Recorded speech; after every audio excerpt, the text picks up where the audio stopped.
Você precisa que seja transformado na sua vida, ele enxergou algo que você mesmo ainda não viu. E quando Gideão foi ao encontro, ele disse assim, eu quero que você entenda, existe uma força em você que nem mesmo você reconhece. Existe uma habilidade em você que eu quero destravar. Existe um poderio em você que eu quero utilizar. Ei, existe uma unção sobre a sua vida que Deus liberou sobre você, que vai destronar esses principados. É nisso que você precisa crer. A palavra do Senhor diz que eu é quem sei os pensamentos que tenho ao vosso respeito.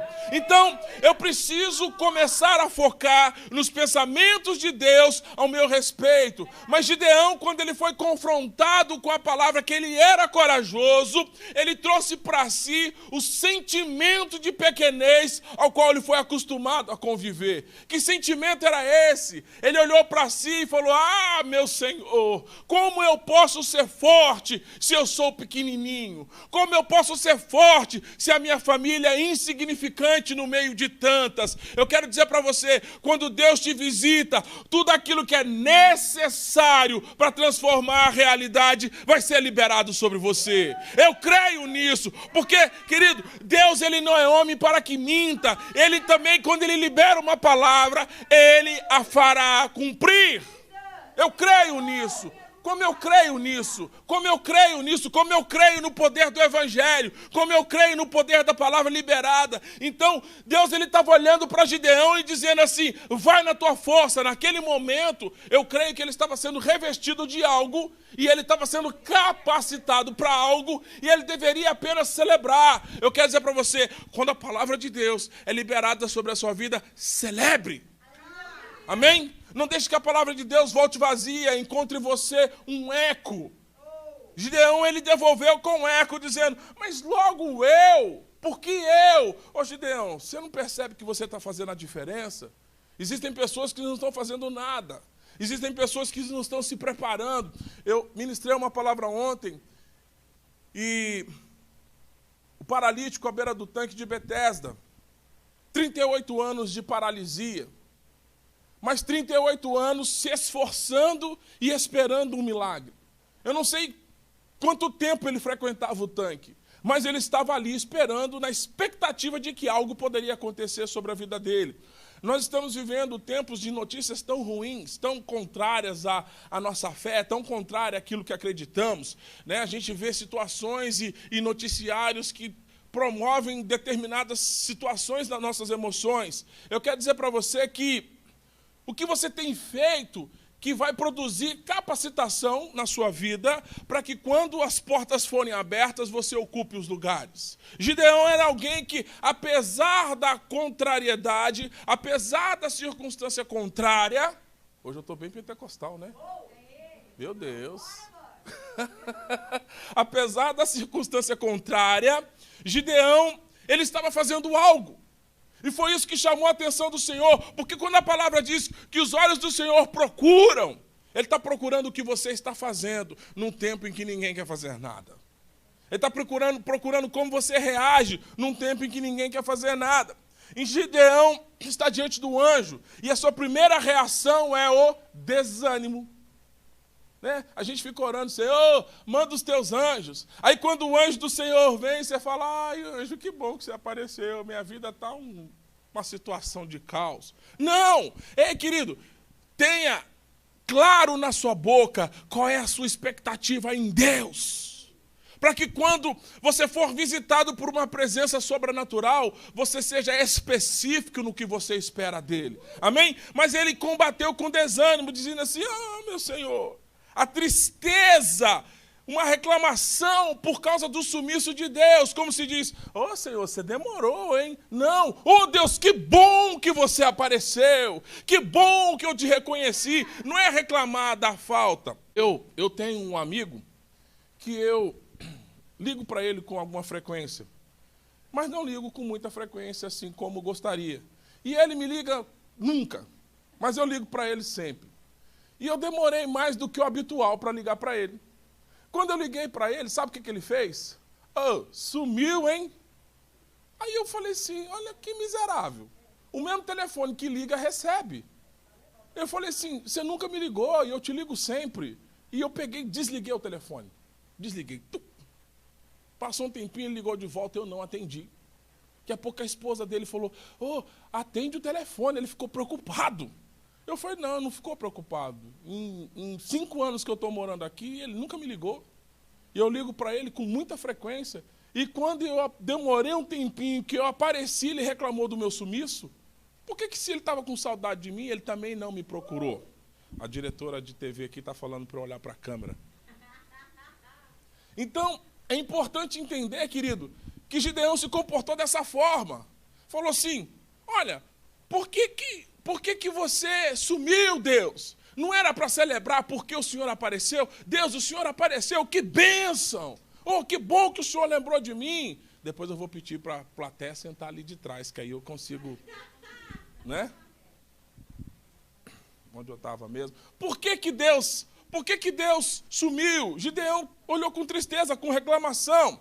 Gideão sabia que a presença de Deus muda a história. Mas os seus olhos estavam tomados pelo passado. Querido, excesso de passado é uma porcaria. Carregar uma mala pesada do passado é muito ruim. Então Gideão estava com excesso de passado. Então quando Deus se manifesta na sua vida, eu quero dizer para você que está me ouvindo hoje, você vai começar a viver a partir da presença dEle. Você vai começar a viver a sua história a partir da manifestação dEle. Então, esquece o que ficou para trás. Deus é um Deus do novo começo. Deus é um Deus de uma nova história. Ele diz, eis que as coisas velhas ficaram para trás e tudo novo se fez. Amém? Eu não escutei o seu amém aí em casa. Ei, querido, você está... Lembra do que eu disse semana passada? É culto. Então, se prepara para o culto. Aí em casa. Organiza isso. Tá? Então, depois você tira uma foto, manda para a pastora Marcele, para a gente postar na nossa rede social como é que você está cultuando ao Deus, como é que você está reunido com a sua família. Amém? Manda isso para nós. Vamos divulgar que as famílias estão cultuando ao Senhor. Então você precisa começar a viver na expectativa de um futuro. Eis que crio novos céus, eis que crio novas terras. Ele diz assim, não vos lembrei das coisas passadas, porventura não vereis o novo, não vereis o que está surgindo. Eu preciso começar a olhar para o meu futuro, na expectativa de Deus, quando ele surge, ele vai trazer novidade de vida, amém? O que é novidade? Novidade é o que eu ainda não vivi. Né? Novidade é o que eu ainda não experimentei. Então Deus está dizendo que vai te visitar com novidade. É por isso que Paulo escreve aos Filipenses, capítulo 3, versículo 13. Esquecendo-me do passado. Porque o passado era cruel. O passado era complicado. O passado produzia dor. O passado trazia memórias que não lhe eram favoráveis. Olhando para o que está adiante, eu persigo, eu continuo, eu prossigo para o alvo, a fim de conquistar as coisas que para também eu fui conquistado. Então, esquecer do passado, querido, é uma arte. Você precisa trabalhar sobre isso, amém? E hoje é o novo tempo de Deus. Se Deus nos conduziu até aqui, é para dizer que isso é um divisor de águas na sua vida. Então, esqueça o que ficou para trás e, pela fé, comece a contemplar o horizonte. Comece a contemplar o horizonte. Todos cometemos erros e precisamos esquecer os erros que cometemos. Todos andamos por caminhos equivocados e precisamos entender que se Deus te deu uma oportunidade hoje, é para que você experimente um novo caminho. É para que você ande pelo novo caminho. Então, todo dia é uma oportunidade de refazer os meus caminhos.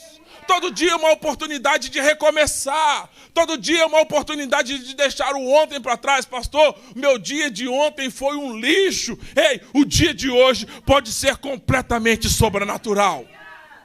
Mas é uma decisão sua de experimentar o seu encontro com Deus.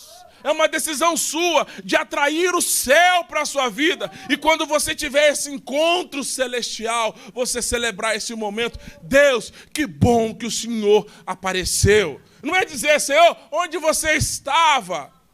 É importante entender, querido, que nós temos que sintonizar, Deus. eu sei que o Senhor está fazendo algo. Talvez na minha percepção eu não estou compreendendo o que o Senhor está fazendo. Eu não estou conseguindo discernir. Então, ei, querido, ajusta o dial, ajusta a sintonia, para que você ouça o que Deus está fazendo e para que você entre naquilo que Deus está fazendo. Amém?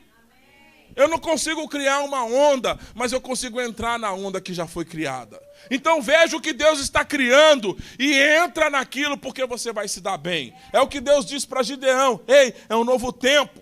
É um novo tempo, é uma nova história. Então há coisas que precisam ser deixadas para trás, porque senão elas vão assombrar você. Você vai arrastar correntes, né? Eu fico imaginando que Gideão tinha memórias horríveis de ser saqueado. Imagina você plantar, esperar o tempo da colheita e alguém vem e remove tudo. Eu estou numa guerra lá no meu jardim, né? O esquilo, ele come as frutas primeiro do que eu. Eu fico olhando, eu falei assim, essa aqui amanhã está pronta. E quando eu chego perto, o esquilo chegou antes. Ele está trabalhando de noite. Eu falei, esse esquilo precisa dormir. Porque de manhã, quando eu vou ver, cadê o que eu esperava? O esquilo saqueou, mas é em pequenas proporções. Eu até falei lá em casa, eu falei, não vai dar conta de comer tudo, uma hora vai sobrar para mim.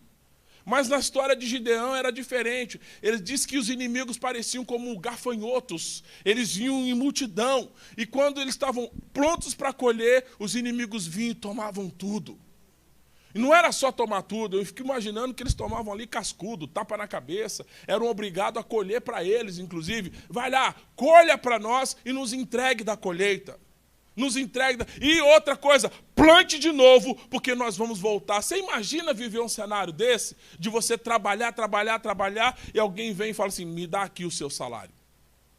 E outra coisa, vá trabalhar de novo, que semana que vem eu volto para pegar. Muita gente vive nesse cenário, com dívidas intermináveis.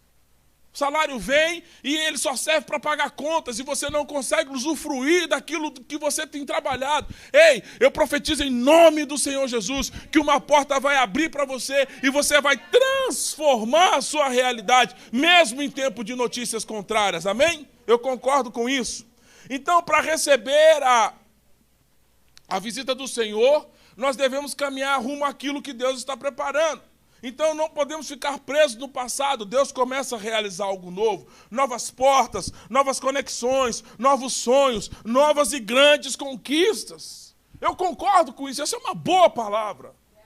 Eu ontem, quando eu estava preparando isso aqui, eu falei, Deus, essa é uma boa palavra. É um tempo de oportunidades. É um tempo de conquistar coisas novas. É o tempo de entrar em lugares onde ninguém ocupou. Deus estava procurando isso em Gideão. Gideão, vamos entrar em lugares que ninguém ocupou ainda.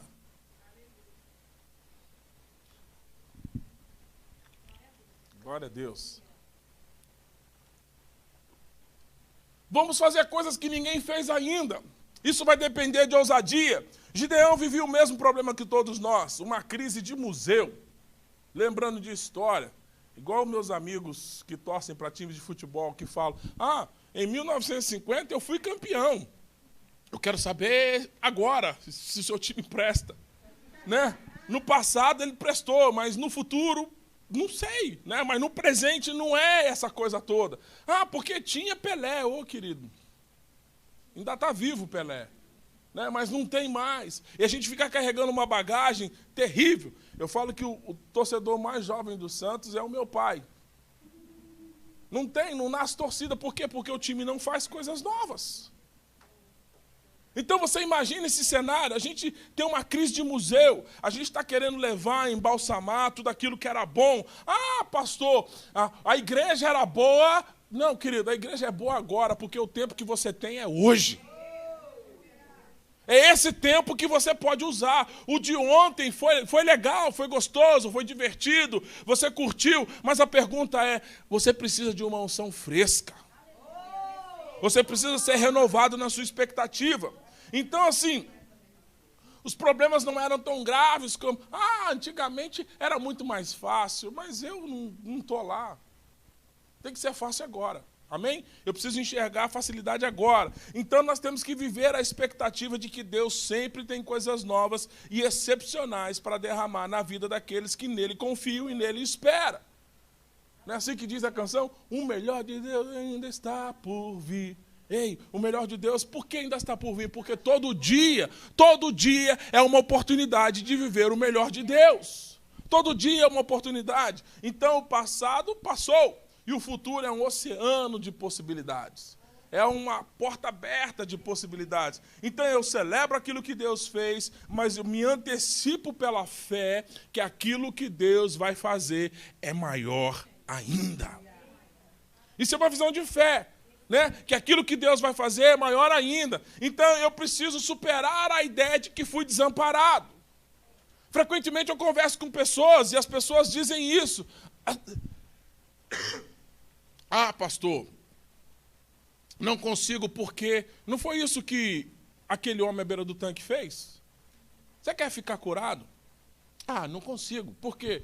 Porque a minha história na beira do tanque me diz que ninguém vai se preocupar comigo. Ei, querido, a pergunta é, você quer ou não quer? Continuo querendo. Então levanta, cidadão. Mas para levantar eu preciso ter ousadia. Amém? Então é importante você crer, superar a ideia que Deus desamparou. Alguns cristãos estão muito mimados, porque não conseguem enfrentar a realidade que muitas vezes Deus nos permite passar por situações que vão nos afiar, né? É uma lima. Situações é uma lima que entra no machado e vai dando corte. Então cada vez que você entra numa situação é porque você está sem o fio. Você não está conseguindo cortar mais. E Deus espera que você continue cortando. Você é fonte. Deus visita Gideão e diz, um homem valente debulhando o trigo no fundo de uma prensa de uvas, a fim de não ser descoberto. E Deus disse, vá na tua força. Eu gosto dessa expressão, porque Deus consegue enxergar aquilo que as pessoas às vezes desprezam. Deus ele olha para o homem e fala assim, eu sei quem você é no seu coração. Eu sei quem você é, no que você pode fazer e aonde você pode chegar. Sabe por quê? Porque Deus está no nosso futuro. Deus está num tempo em que nós não chegamos. Então, quando Deus diz uma palavra, quando você recebe uma profecia e ela é contrária a ser circunstância, você precisa crer em algo. Dizendo assim, peraí, essa palavra é completamente contrário ao que eu estou vivendo hoje. Mas se ela vem de Deus, é porque Deus está no meu futuro. Se Deus está no meu futuro, Ele sabe que eu reúno condições de chegar nesse lugar. Então a profecia é isso, é te encorajar a viver o novo, a viver o sobrenatural. Então, quando você acha que você não tem nada a oferecer, e Deus disse e olha para você, você é forte. Deus ele não erra o seu endereço na entrega de uma mensagem. Ele não é um carteiro sem experiência, que não sabe os endereços, amém? Deus ele não erra o endereço. Então, quando Deus ele libera uma palavra sobre a sua vida, sobre a sua casa, sobre a sua estrutura pessoal, sobre a sua vida ministerial, sobre as suas emoções, sobre a sua realidade de vida, eu concordo que hoje Deus está curando gente na área emocional. Amém? Amém? Deus hoje ele está descortinando os teus olhos para que emocionalmente você seja livre e que você possa experimentar coisas que você nunca viveu, porque você emocionalmente passou anos da sua vida aprisionado por conta de uma questão. Hoje está sendo quebrado, hoje está sendo liberado. Você, em nome do Senhor Jesus, será livre emocionalmente para conquistar as coisas de Deus. Então Deus diz para Gideão, ei Gideão, sou eu quem envia, homem valente. Meu Senhor, mas como eu posso libertar Israel? Não é com as suas ferramentas, Gideão, é com as minhas. Sou eu quem envia, sou eu quem garanto, sou eu quem estou contratando, sou eu quem vou pagar, sou eu quem vou capacitar. Ei, o seu treinamento é comigo, é nas minhas instruções. Amém? Então não questione. Olha o que diz em 1 Coríntios 1, versículo 26. Lembre-se, irmãos, de que poucos de vocês eram sábios aos olhos do mundo, ou poderosos ou ricos, quando foram chamados. Pelo contrário, Deus escolheu as coisas que o mundo considera loucura para envergonhar os sábios. assim como escolheu as coisas fracas para envergonhar os poderosos. Deus escolheu as coisas desprezadas pelo mundo, tidas como insignificante, e as usou para reduzir a nada aquilo que o mundo considera importante. Portanto, ninguém jamais se orgulhe na presença de Deus. Deus não errou quando chamou Gideão e não errou quando vocacionou você. E você não é um produto de um erro, você é a escolha de Deus. Eu acredito nisso, essa palavra. Se eu fosse você, eu estava pulando em casa. Amém? Eu lembro que, quando eu comecei a ministrar na igreja, era eu, minha esposa, meus filhos, Felipe ainda era pequeno, e a Stephanie a gente carregava com a gente. Felipe ficava na minha mãe e a Stephanie a gente carregava com a gente. E ganhei a chave da igreja. Cheguei na igreja, a igreja na época cabia cerca de 800 pessoas. E eu cheguei naquela igreja, e o pastor falou assim, quero começar um culto de manhã, um culto matinal. Gente, quem assiste os nossos cultos online sabe do poder que é a mensagem do Bispo JB e a excelência que é o time de louvor da igreja, né? O que eles fazem no culto. E eu tinha a missão de concorrer com ele, entre aspas. Abrir o culto, abrir a igreja de manhã e gerar um público matinal. E quando eu abri aquela igrejona daquele tamanho, que entrou eu e minha esposa, e eu entrei com o violão, e eu consigo tocar uma música se eu preparar ela durante a semana inteira. Aí eu fui para lá com uma música que sabia tocar. E com muita vergonha eu falei, é isso que eu vou fazer. Tocamos uma música. Aí Deus, pela misericórdia, no culto seguinte apareceu um guerreiro, dizendo, pastor, eu acho que ele tinha visto, ou alguém falou, né? Eu vou fazer isso para você, eu toco. Meu Deus, apareceu um músico. E aí esse músico chegou e começou e fez algo lá, e de repente apareceu mais um. Aí eu já tinha 2. Daqui a pouco surgiu um baterista que não tinha oportunidade à noite. Ele falou, pastor, posso tocar de manhã? Eu falei, eu não era nem pastor ainda nessa época. Eu falei, pode, você é bem-vindo. E aí eu fui fazer um supletivo na mesa de som. Chegava no culto à noite, eu falava para o cara da mesa de som que não queria ir no culto de manhã, porque eu não era pastor, então eu não tinha autoridade sobre ele. Aí eu sentava lá e aprendi com ele, ligar a mesa, mexer, ligar alguma coisa. Gente, eu levava as pilhas, eu passava na farmácia, no posto de gasolina, na conveniência e comprava as pilhas. De manhã não tinha pilha para eu usava as pilhas que eu comprava. E eu falava, Deus, esse negócio não é de Deus, não. Ser pastor não é negócio de pregar. Querido, eu quero falar para você uma coisa. Começou tão pequeno, tão insignificante, mas assim, Deus foi tão fiel, que nós geramos um público que nem frequentava o culto da noite. E a gente, com aquilo que nós fizemos, nós fomos promovidos. O nosso pastor falou assim, André, tem outro desafio para você. Agora você vai para a igreja de Taguatinga.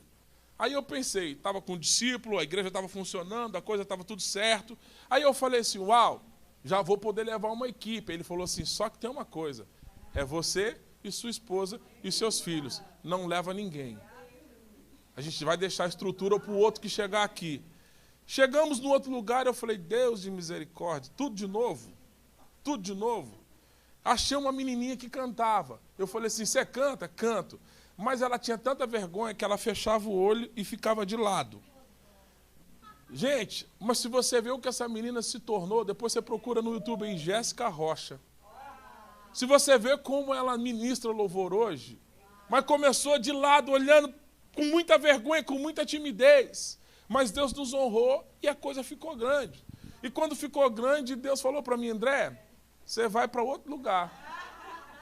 Eu, pastor, e levo quem? Você, sua mulher e seus filhos de novo.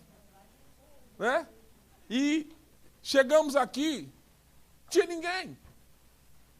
Tinha músico, não tinha nada. Olhei para o Cris, eu falei, Cris, eu preciso de um músico. Pastor, você tocar nada. Eu falei, aprende. Você tem até domingo para tocar 2 músicas. E está tocando. Então você viu, ele estava ministrando louvor aqui hoje. Então você entende o poder de quando você entende a palavra de Deus e se move por ela. Mas você entende? Mas, querido, Deus quando ele move, Deus, quando Ele move, os lugares anteriores sempre serão preenchidos.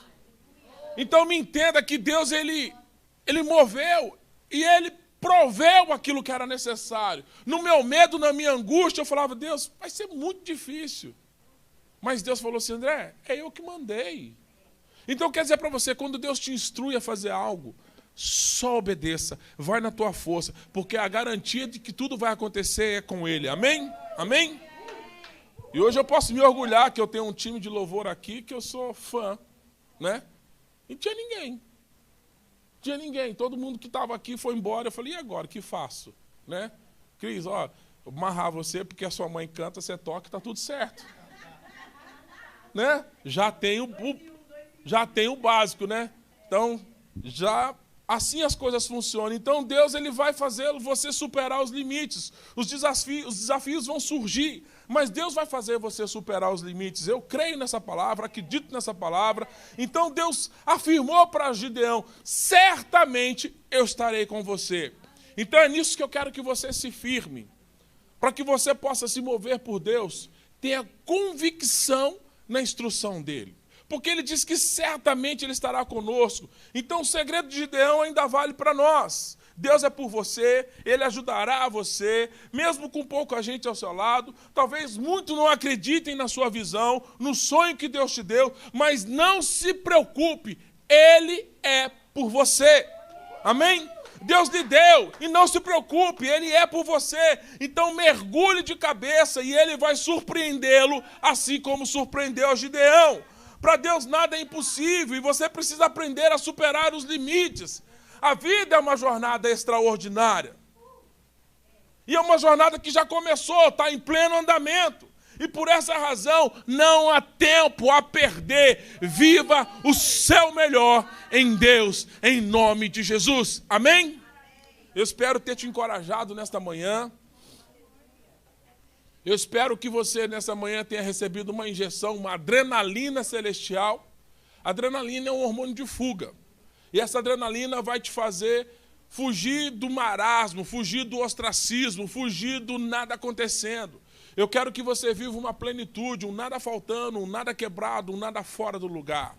Que essa palavra te encoraje a viver um tempo exponencial. Ei, querido, não tenha medo de errar em Deus, sabe? Se Deus ministrar no seu coração, vá em ousadia, porque isso é um hábito, você vai se habituando a ouvir Deus falar. E acredite, você vai ouvindo a resposta, você vai ouvindo o retorno e você vai experimentando coisas sobrenaturais. É nisso que eu concordo, é nisso que creio.